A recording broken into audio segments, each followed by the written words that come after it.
Bat baino gehiago egongo da nekatuta euskal zinemari delako iraganaz eta ez etorkizunaz. Baina esan diezaiokegu gure historia ez dela kontatua izan, eta are gehiago, guk ez dugula oraindik gure historia kontatu. 36ko gerrari aurre eginez eta frankismoaren kontra, Eresoinka konpainaren bidez Europan, euskal dantza eta kantuak erakusten dituzte. Frankoren kontrako aliatuak bilatu asmoz. Casablanca filmaren pare, beti izango dugu Bilbao, sinestarazi nahi dio elkarri bikote abertzaleak.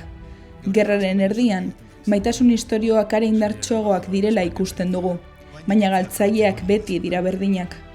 Karmeleren zaintzaile paperean zentratzen da filma, eta nola, borrokarako beharrezkoa den arren, bere iritziak ez diren sobera kontuan hartuak gizon abertzalen artean. Espero dut Karmele, ikusi dugun baliabide berekin ikustea urte gutxi barru ere, kaxilda.